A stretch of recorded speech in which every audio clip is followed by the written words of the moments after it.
सभी को नमस्कार। Let's start geography YouTube channel में एक बार पुण्य आपका हार्दिक स्वागत है।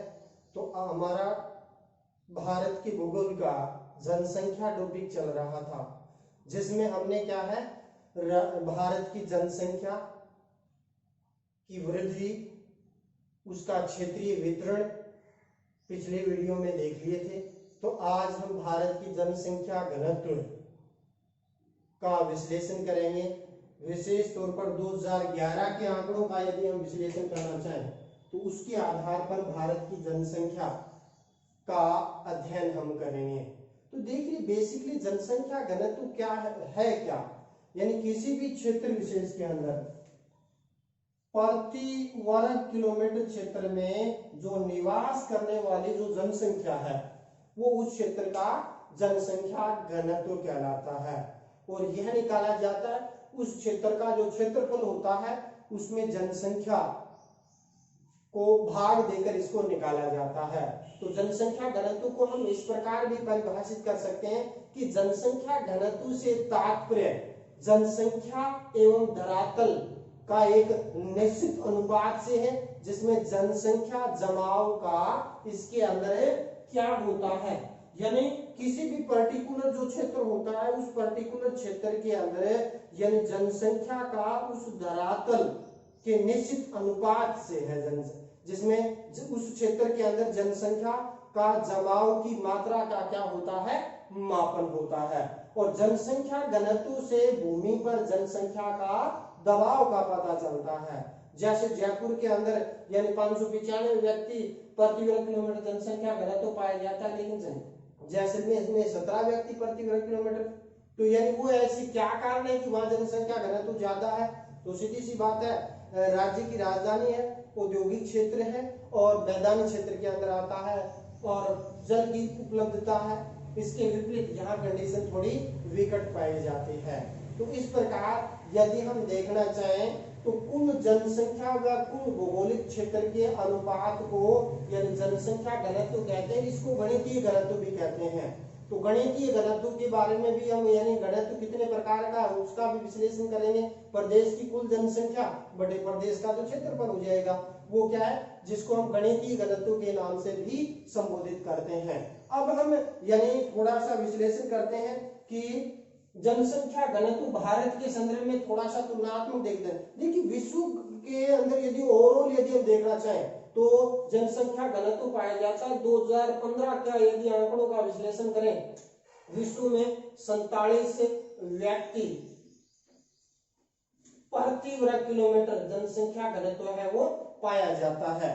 वहीं भारत के अंदर देखें 2011 के आंकड़ों के अनुसार तो 382 व्यक्ति प्रति वर्ग किलोमीटर जनसंख्या घनत्व है वो यानी पाया जाता है। तो यानी विश्व संदर्भ में देखें तो यानी भारत का जनसंख्या घनत्व है वो अधिक पाया जाता है, लेकिन भारत से भी अधिक पाया जाता है जैसे दक्षिणी कोरिया है, इसका घनत्व 506 व्यक्ति प्रति वर्ग किलोमीटर है वो प्रमुख रूप से क्या है पाया जाता है। इससे ऊपर भी यदि हम देखना चाहें तो सिंगापुर है, सिंगापुर देश है, वहां 7797 व्यक्ति प्रति वर्ग किलोमीटर है वो पाया जाता है। अपना पड़ोसी देश यानी बांग्लादेश है, जो डेल्टाई भाग है, गंगा ब्रह्मपुत्र के डेल्टाई भाग में मुख्य रूप से क्या है बसा हुआ है। वहां पर यदि हम देखें तो 2013 के आंकड़ों के अनुसार वहां देखें तो 1088 व्यक्ति प्रति वर्ग किलोमीटर जनसंख्या घनत्व है वो पाया जाता है। लेकिन कुछ देश ऐसे भी हैं जो जिससे यानी मुख्य क्षेत्रफल में तो का बहुत बड़े हैं, लेकिन वह जनसंख्या घनत्व कम देखने को मिलता है। जैसे इस मैप के माध्यम से अपने थोड़ा सा समझने की कोशिश करेंगे, यानी उत्तरी अमेरिका का यानी सबसे बड़ा देश यानी हम बात करते हैं विश्व के बड़े देशों में आता है कनाडा। कनाडा के का यानी क्षेत्रफल तो बहुत बड़ा है, लेकिन जनसंख्या घनत्व पाया जाता है कनाडा का कितना 4 व्यक्ति प्रति वर्ग किलोमीटर पाया जाता है। कनाडा से जस्ट नीचे दक्षिण में यूएसए है, वहां यूएसए के अंदर 34 व्यक्ति प्रति वर्ग किलोमीटर जनसंख्या घनत्व पाया जाता है। यानी यूरोप यानी एशिया का सबसे बड़ा देश रूस है, रूस का जनसंख्या घनत्व 9 व्यक्ति प्रति वर्ग किलोमीटर पाया जाता है। और चीन भारत से बड़ा है, लेकिन यदि हम क्षेत्रफल की बात करते हैं तो चीन का क्षेत्रफल 143 व्यक्ति प्रति वर्ग किलोमीटर पाया जाता है। वहीं जर्मनी के अंदर 235 व्यक्ति प्रति वर्ग किलोमीटर जनसंख्या घनत्व पाया जाता है। अपना पड़ोसी देश पाकिस्तान का 220 व्यक्ति प्रति वर्ग किलोमीटर जनसंख्या घनत्व है वो पाया जाता है। तो विश्व के अंदर जनसंख्या घनत्व के अंदर विविधता पाई जाती है। उसी प्रकार भारत के आंतरिक क्षेत्र के अंदर, राज्यों के अंदर भी जनसंख्या घनत्व में विविधता मिलती है। विविधता के लिए कल हमने जो कारक पढ़े थे, भी जलवायु है, धरातल कैसा है, वहां की वो खनिज संसाधन कैसे हैं, वो औद्योगिक क्षेत्र है या नहीं, बहुत से कारक हैं वो यानी इस जनसंख्या घनत्व को यानी प्रभावित करते हैं। तो हम पहले तो भारत के जनगणना इतिहास के अंदर जो प्रथम जनगणना के अंदर जो जनसंख्या घनत्व के जो साक्ष्य मिलते हैं वो मिलते हैं कब, 1901 की जो जनगणना हुई थी, यानी 20वीं शताब्दी की जो प्रथम जनगणना हुई थी 1901 में, उसमें यदि जनगणना के अंदर जनसंख्या घनत्व के आंकड़े मिलते हैं तो 1901 के अंदर देखें तो भारत में था 77 व्यक्ति प्रति वर्ग किलोमीटर जनसंख्या घनत्व है यानी पाया जाता था। और उसके बाद 1911 के अंदर देखें तो ये जनसंख्या घनत्व बढ़ के हो गया 82 व्यक्ति प्रति वर्ग किलोमीटर। 1911 से 21 का दशक देखें तो इसके अंदर घट के वापिस आ गया था 81 व्यक्ति प्रति वर्ग किलोमीटर। तो ये अंतर क्यों आया, क्योंकि 1911 से 21 के मध्य एक तो इन्फ्लुएंजा महामारी, जैसे वर्तमान में कोरोना महामारी फैली हुई है, उसी तरह यानी इन्फ्लुएंजा महामारी की वजह से यानी लाखों लोग हैं वो काल कलवित हो गए थे। इसके अलावा उसमें यानी भयंकर अकाल पड़े थे, विशेष तौर पर 2 सालों के अंदर यानी भयंकर अकाल रहे थे, तो उसका नकारात्मक प्रभाव भी पड़ा था। हमने इसके वाले पहले टॉपिक में यानी यहाँ 8 लाख जनसंख्या जो यानी जो बढ़नी चाहिए वो घट गई थी 8 लाख। तो इस प्रकार यहाँ जनसंख्या घनत्व पर भी उसका प्रभाव पड़ा, यानी 1 किलोमीटर के अंदर प्रति व्यक्ति 1 किलोमीटर जनसंख्या घनत्व में घटाव आया था। यानी 1911 में 82 था जो घट के 1921 के अंदर जनसंख्या घनत्व कितना हो गया 81। उसके बाद हम बात करते हैं 1931 की जनसंख्या घनत्व में, तो यहाँ बढ़ के हो गया 90 व्यक्ति प्रति वर्ग किलोमीटर। कितना हो गया 90 व्यक्ति प्रति वर्ग किलोमीटर जनसंख्या घनत्व के अंदर यानी इसके अंदर वृद्धि हुई। उसके बाद तो कंटिन्यू प्रोसेस के अंदर जनसंख्या घनत्व के अंदर वृद्धि हुई। जैसे हम बात करते हैं 1941 के अंदर 103 व्यक्ति प्रति वर्ग किलोमीटर हो गया। यदि हम बात करें 1951 में तो 117 व्यक्ति प्रति वर्ग किलोमीटर जनसंख्या घनत्व के अंदर यानी इसके अंदर क्या हुई वृद्धि हुई। उसके बाद 1961 में बात करते हैं तो 142 व्यक्ति प्रति वर्ग किलोमीटर जनसंख्या घनत्व के अंदर वृद्धि हुई। 1971 में बात करते हैं तो 177 व्यक्ति प्रति वर्ग किलोमीटर जनसंख्या घनत्व यानी क्रम में से वृद्धि हो रही है। 1981 में बात करते हैं तो 216 व्यक्ति प्रति वर्ग किलोमीटर जनसंख्या के अंदर यानी हो गया। 1991 में बात करते हैं 267 व्यक्ति प्रति वर्ग किलोमीटर। 2001 में 324 व्यक्ति प्रति वर्ग किलोमीटर, किसी किताब में मिलता है 325 व्यक्ति। तो इसके बाद 2011 में 382 व्यक्ति प्रति वर्ग किलोमीटर जनसंख्या घनत्व के अंदर क्या हुई वृद्धि हुई। तो इस प्रकार ओवरऑल देखें तो एक दशक को छोड़कर कंटिन्यू प्रोसेस के अंदर जनसंख्या घनत्व के अंदर क्या हुई वृद्धि हुई। तो इसके बाद यदि हम बात करते हैं 2011 के आंकड़ों के अनुसार 2011 में जनसंख्या घनत्व का यदि हम विश्लेषण करें तो इससे क्या निष्कर्ष निकलता है, भारत के आंतरिक भागों के अंदर अपने मैप के माध्यम से भी जनसंख्या घनत्व को विश्लेषण करने का कोशिश करेंगे। तो इसके अंदर देखिए यानी भारत के अंदर 2 क्षेत्र है, एक तो केंद्र शासित प्रदेश, दूसरी राज्य है। और केंद्र शासित प्रदेशों का भी हम जनसंख्या घनत्व का विश्लेषण करेंगे राज्यों के क्रम में। देखें यदि हम राज्यों के क्रम में जनसंख्या घनत्व का विश्लेषण करें तो सर्वाधिक जनसंख्या घनत्व 2011 के आंकड़ों का यदि हम विश्लेषण करें तो 2011 के अंदर सर्वाधिक जनसंख्या घनत्व राज्य की हम बात करते हैं तो उसमें आता है बिहार का आता है। बिहार का जनसंख्या घनत्व 1102 व्यक्ति प्रति वर्ग किलोमीटर पाया जाता है। इसके बाद हम बात करते हैं दूसरा आता है कौन सा, यानी पश्चिम बंगाल आ जाता है। और पश्चिम बंगाल के अंदर बात करते हैं तो 29 व्यक्ति प्रति वर्ग किलोमीटर जनसंख्या घनत्व पाया जाता है। इसके बाद हम बात करते हैं केरल। केरल के अंदर 859 व्यक्ति प्रति वर्ग किलोमीटर जनसंख्या घनत्व पाया जाता है। उसके बाद उत्तर प्रदेश का यानी 828 व्यक्ति प्रति वर्ग किलोमीटर पाया जाता है। पंजाब है यानी हरियाणा 573 पाया जाता है। तमिलनाडु है 555, पंजाब 550 व्यक्ति प्रति वर्ग किलोमीटर जनसंख्या घनत्व पाया जाता है। और ये जो राज्य हैं, इसके अलावा झारखंड को शामिल करें, ये राज्य जहां राष्ट्रीय औसत जनसंख्या घनत्व कितना है 382 व्यक्ति प्रति वर्ग किलोमीटर, जो 2011 के उनसे अधिक पाया जाता है। इसके अलावा यदि मैं बात करता हूं कि इस क्षेत्र में जनसंख्या घनत्व के अंदर अधिक पाए जाने का प्रमुख कारण क्या है, यदि हम कारण का विश्लेषण करें तो इस क्षेत्र के अंदर यानी एक तो मृदा है, उर्वरकता पाई जाती है, कृषि विकसित अवस्था में है, नगरीकरण औद्योगिकरण क्षेत्र देखने को मिलता है। उत्तर पूर्व के अंदर 2 राज्यों को छोड़कर यानी निम्न घनत्व पाया जाता है। तो जैसे आपका यह पाया जाता है त्रिपुरा 350 और असम 397 व्यक्ति प्रति वर्ग किलोमीटर जनसंख्या घनत्व इसके अंदर देखने को मिलता है। इसके अलावा यदि हम बात करते हैं मध्यम जनसंख्या यानी केंद्र शासित प्रदेशों को देख लेते हैं, तो केंद्र शासित प्रदेशों में सर्वाधिक जनसंख्या घनत्व पाया जाता है राष्ट्रीय राजधानी दिल्ली। दिल्ली के अंदर 11,297 व्यक्ति प्रति वर्ग किलोमीटर जनसंख्या घनत्व पाया जाता है। किसके आंकड़ों के अनुसार 2011 के आंकड़ों के अनुसार। वही हम बात करते हैं यानी चंडीगढ़ 9,252 व्यक्ति प्रति वर्ग किलोमीटर पाया जाता है। इसके अलावा यदि हम बात करना चाहें तो पौंडीचेरी 2598 व्यक्ति प्रति व्यक्ति पाई जाता है। इसके अलावा देखना चाहें तो दमन और दीव 2169 व्यक्ति प्रति वर्ग किलोमीटर पाया जाता है। लक्षद्वीप 2013 व्यक्ति प्रति वर्ग किलोमीटर। इसके अलावा दमन और दीव के अंदर 700 व्यक्ति प्रति वर्ग किलोमीटर जनसंख्या घनत्व देखने को मिलता है। तो औसत से कम घनत्व वाले क्षेत्र में देखें, जैसे महाराष्ट्र है 365 है, आपका कर्नाटक 319, आंध्र प्रदेश 308, इसके अलावा यानी आपका उड़ीसा आ जाता है 270, गुजरात आ जाता है 308 जनसंख्या घनत्व पाया जाता है। इसके अलावा यदि हम देखते हैं त्रिपुरा 350 व्यक्ति प्रति वर्ग किलोमीटर जनसंख्या घनत्व देखने को मिलता है। वहीं यदि हम बात करते हैं यानी जनसंख्या कम घनत्व वाले क्षेत्र के अंदर बात करते हैं, तो जैसे राजस्थान के अंदर 200 है, मेघालय है 132 पाया जाता है। इसके अंदर बात करते हैं नागालैंड 119, मिजोरम में 122 और मेघालय के अंदर 52 व्यक्ति प्रति वर्ग किलोमीटर देखने को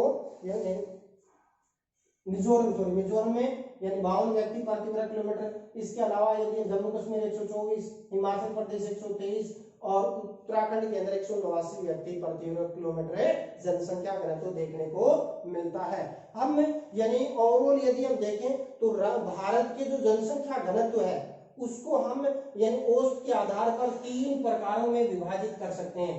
यानी जनसंख्या घनत्व को 3 वर्गों में विभाजित कर सकते हैं। 3 वर्ग के अंदर देखना चाहें तो कौन कौन से 3 वर्ग, उसका यदि हम विश्लेषण करना चाहें तो एक तो आ जाए उच्च जनसंख्या घनत्व, उच्च जनसंख्या घनत्व। उच्च जनसंख्या घनत्व में देखें तो यहां यानी 400 व्यक्ति प्रति वर्ग किलोमीटर से अधिक जनसंख्या घनत्व पाया जाता है। दूसरा यदि हम बात करते हैं मध्यम जनसंख्या घनत्व, तो मध्यम जनसंख्या घनत्व का यदि हम देखना चाहें तो यहां 200 से 400 व्यक्ति प्रति वर्ग किलोमीटर यानी प्रति वर्ग किलोमीटर जनसंख्या घनत्व पाया जाता है। तीसरा यदि हम बात करते हैं निम्न जनसंख्या घनत्व, निम्न जनसंख्या घनत्व 3 कैटेगरी में बांटकर हम जनसंख्या घनत्व का विश्लेषण करेंगे। तो 400 व्यक्ति प्रति वर्ग किलोमीटर की यदि हम बात करते हैं तो इसके अंदर भारत के यानी 8 राज्य और 6 केंद्र शासित प्रदेश के 280 जिले आते हैं भाई। 280 जिले क्या है जिनका जनसंख्या घनत्व 400 व्यक्ति प्रति वर्ग किलोमीटर से अधिक पाया जाता है। यदि हम भारत में 2011 के अंदर यदि आंकड़े को देखें तो उसमें 593 जिले थे और उसमें आधे से अधिक यानी जो जिले हैं उनमें जनसंख्या घनत्व राष्ट्रीय औसत जनसंख्या घनत्व 382 व्यक्ति प्रति वर्ग किलोमीटर। इससे अधिक जनसंख्या घनत्व है वो देखने को मिलता है। तो इस प्रकार ओवरऑल देखें तो ये 8 राज्य कौन कौन से हैं उसका यदि हम देखें उन जनसंख्या घनत्व में जैसे बिहार है 1102, पश्चिम बंगाल है 1029, इसके अलावा देखना चाहें तो यानी हरियाणा 573, तमिलनाडु 500 यानी कर्नाटक तमिलनाडु 555, इसके अलावा पंजाब 550 और ये आपका आ गया कौन सा यानी झारखंड 414 व्यक्ति प्रति वर्ग किलोमीटर। इसके अलावा असम 397 यानी 397 व्यक्ति प्रति वर्ग किलोमीटर।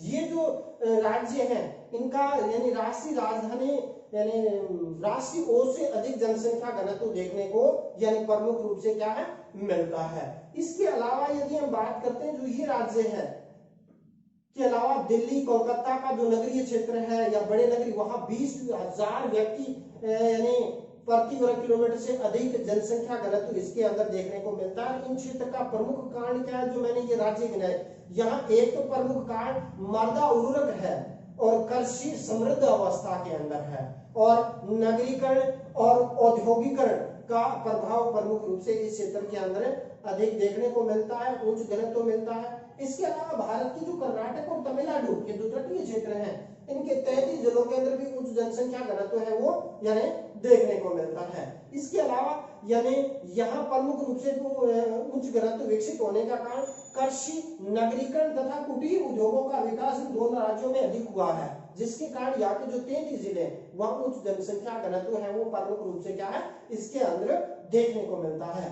इसके अलावा जो तीसरा भारत के अंदर ओवरऑल देखें तो यानी महानदी कृष्णा गोदावरी का जो डेल्टाई वाले जो क्षेत्र है इन डेल्टाई क्षेत्र के अंदर भी उच्च जनसंख्या घनत्व देखने को मिलता है और इसके अलावा महाराष्ट्र और गुजरात का जो नगरीय और औद्योगिक क्षेत्र है वहां पर भी उच्च जनसंख्या घनत्व देखने को मिलता है। तो ओवरऑल उच्च जनसंख्या घनत्व वाले ये जो क्षेत्र भारत के अंदर आ जाते हैं भौतिक दृष्टिकोण से भी हम देखें तो उत्तर भारत का विशाल मैदान, इसके अलावा यानी तटीय और पठारी क्षेत्र के कुछ यानी राज्य इसके अंदर आते हैं, उनके प्रमुख जिले आते हैं। इसके अलावा यानी मध्यम जनसंख्या घनत्व की बात करते हैं तो जिसके अंदर 200 से 400 व्यक्ति प्रति वर्ग किलोमीटर जनसंख्या घनत्व पाया जाता है और इसके अंदर भारत के कितने 10 राज्य आ जाते हैं। 10 राज्य हैं उसके अंदर यानी 200 से 400 व्यक्ति प्रति वर्ग किलोमीटर जनसंख्या घनत्व पाया जाता है। ये उत्तर भारत में ये जो मध्यम घनत्व वाला जो क्षेत्र है ये जो उत्तर भारत का जो उच्च घनत्व वाला जो क्षेत्र उसके समीप पाया जाता है जिसमें यानी पंजाब हरियाणा का जो गैर सिंचित क्षेत्र है या उसके लगता हुआ उत्तरी राजस्थान है वो इसके अंदर प्रमुख रूप से क्या है यानी इसके अंदर यानी मध्यम जनसंख्या घनत्व के अंदर आ जाता है। इसके अलावा देखना चाहें तो यानी गुजरात का जो गैर नगरीय और औद्योगिक क्षेत्र है वहां पर भी ये क्षेत्र देखने को मिलता है। महाराष्ट्र का कुछ क्षेत्र भी मध्यम जनसंख्या घनत्व के अंदर प्रमुख रूप से क्या है इसके अंदर आता है। और यहाँ यदि हम बात करते हैं मध्यम जनसंख्या घनत्व का यदि हम बात करें तो इसके अंदर यानी भारत का दक्षिणी भारत के अंदर भी ऐसे क्षेत्र प्रमुख रूप से देखने को मिलते हैं जिसके अंदर यानी तेलंगाना है, रायसीना क्षेत्र है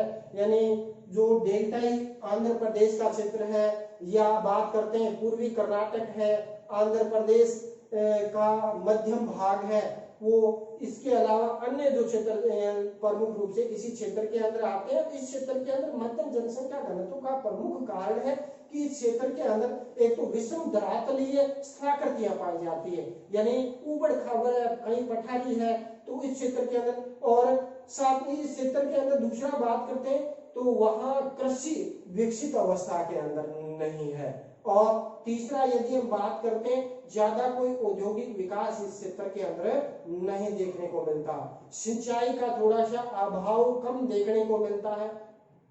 तो ये क्षेत्र प्रमुख रूप से इसके अंदर आते हैं। इसके अलावा निम्न जनसंख्या घनत्व जिसमें 200 से कम जो जनसंख्या घनत्व पाया जाता है वो क्षेत्र है, वो निम्न जनसंख्या घनत्व वाले जो क्षेत्र है वो इसके अंदर आ जाता है। और इसके अंदर ओवरऑल यदि हम देखना चाहें तो भारत के 10 राज्य और 1 केंद्र शासित प्रदेश आता है। कितने? यानी 10 राज्य और 1 केंद्र शासित प्रदेश इसके अंदर प्रमुख रूप से क्या है आता है। और इस क्षेत्र में निम्न घनत्व का प्रमुख कारण क्या है? या तो ये क्षेत्र मिलेंगे पहाड़ी, या मिलेंगे मरुस्थलीय, या मिलेंगे ये दलदली, या मिलेंगे जनजातीय क्षेत्र जहां आदिम कृषि या साधारणीकृत कृषि प्रमुख रूप से क्या है इस क्षेत्र के अंदर करते हैं, यानी प्रमुख रूप से होती है। तो इसके अंदर बात करते हैं तो जैसे पश्चिमी उड़ीसा वाला क्षेत्र है, पूर्वी कर्नाटक है, आंध्र प्रदेश का जो मध्यवर्ती भाग है, जो तेलंगाना पठारी भाग है, क्योंकि तेलंगाना तो जून 2014 के बाद राज्य बना है, जनगणना हुई थी अपने 2011 में के आंकड़े हैं ये, तो उसके आधार पर विश्लेषण करना चाहें तो उस क्षेत्र के अंदर यानी प्रमुख रूप से विश्लेषण करें, जम्मू कश्मीर आ जाता है, हिमाचल प्रदेश आ जाता है, उत्तराखंड इसके अंदर आ जाता है, अरुणाचल प्रदेश यानी नागालैंड, मणिपुर, मिजोरम आ जाता है। इसके अलावा देखना चाहें तो उत्तरी राजस्थान वाला, उत्तर पश्चिमी राजस्थान भी प्रमुख रूप से क्या इसके अंदर आ जाता है। अंडमान निकोबार द्वीप समूह जिसके अंदर 46 व्यक्ति प्रति वर्ग किलोमीटर है, इसके अंदर आता है। इसके अलावा सिक्किम 86 व्यक्ति प्रति वर्ग किलोमीटर जनसंख्या घनत्व वाला क्षेत्र प्रमुख रूप से क्या है इसके अंदर आता है। तो इस प्रकार ओवरऑल हमने क्या है आज भारत की जो जनसंख्या घनत्व है उसका हमने विश्लेषण किया। तो ये आंकड़े क्या है, यानी चाहे वो यूपीएससी के हो, एसएससी एग्जाम हो, या यूजीसी नेट के एग्जाम हो, या जैसे केवीएस नवोदय विद्यालय के एग्जाम है उसमें इस संबंधित पर्सन है वो पूछे जाते हैं। तो इसके अंदर एक बार पुनः थोड़ा सा हम रिपीट कर लेते हैं। जनसंख्या यानी भारत के अंदर जनसंख्या घनत्व किन राज्यों में क्या स्थिति है। देखिए जम्मू कश्मीर में 124, हिमाचल प्रदेश में यानी 123, उत्तराखंड में 189, पंजाब में 550, चंडीगढ़ केंद्र शासित प्रदेश में 9252, दिल्ली केंद्र शासित प्रदेश में 11297, हरियाणा में 573, राजस्थान में 200, गुजरात में 308, इधर दमन दीव के अंदर 2169 और दादर नगर हवेली में 700 केंद्र शासित प्रदेश है। इसके अलावा हम बात करते हैं महाराष्ट्र में 365, इसके अलावा छोटा राज्य गोवा के अंदर 394, कर्नाटक के अंदर 319, केरल में 859, इधर आ जाता है केंद्र शासित प्रदेश लक्षद्वीप समूह 2013, तमिलनाडु में 555, इधर आ जाता है पुडुचेरी के अंदर 2598, इधर आ जाता है आंध्र प्रदेश 308, इधर हम बात करते हैं उड़ीसा के अंदर 270, छत्तीसगढ़ के अंदर 189, इसके बाद मध्य प्रदेश के अंदर 236, उत्तर प्रदेश के अंदर 828, बिहार में 1102 जो राज्यों में सर्वाधिक जनसंख्या घनत्व देखने को मिलता है। आंध्र यानी आपका झारखंड में 414, पश्चिम बंगाल के अंदर 1029 जनसंख्या घनत्व पाया जाता है। वहीं उत्तर पूर्व के राज्यों के अंदर बात करते हैं तो 2 राज्यों को छोड़कर जनसंख्या घनत्व है वो 200 व्यक्ति प्रति वर्ग किलोमीटर से कम पाया जाता है। एक तो असम है, गंगा का यानी ब्रह्मपुत्र का डेल्टाई क्षेत्र है, कृषि की दृष्टि से समृद्ध है और नगरीकरण भी यहाँ अधिक हुआ। दूसरा यहाँ एक आ जाता है त्रिपुरा, जहां जनसंख्या घनत्व 350 व्यक्ति प्रति वर्ग किलोमीटर मिलता है। इसके अलावा यानी सिक्किम के अंदर 86, अरुणाचल प्रदेश में 17 और नागालैंड में 119, मणिपुर में 122 और मिजोरम में 52 पाया जाता है। देखिए एक सिमिलरिटी पाई जाती है। भारत का तो अरुणाचल प्रदेश राज्य है और राजस्थान का हम देखें जैसलमेर जिले के अंदर 17 व्यक्ति प्रति वर्ग किलोमीटर जनसंख्या घनत्व पाया जाता है और 2011 के अंदर में राजस्थान के जैसलमेर जिले का जनसंख्या घनत्व था 13। वहीं अरुणाचल प्रदेश का जनसंख्या घनत्व भी 13 ही था। इस प्रकार हम बात करते हैं राजस्थान के अंदर देखें सर्वाधिक जनसंख्या घनत्व पाया जाता है जयपुर के अंदर 595 व्यक्ति। इसके अलावा भरतपुर है यानी उत्तर पूर्वी क्षेत्र या जनसंख्या घनत्व अधिक पाया जाता है। ये क्षेत्र हमने शामिल किया था उस जनसंख्या घनत्व वाले क्षेत्र के अंदर। तो नेक्स्ट जब हम देखेंगे राजस्थान वाले टॉपिक के अंदर, राजस्थान के भूगोल के अंदर, तो राजस्थान के जनसंख्या घनत्व का भी विस्तार से अध्ययन करेंगे।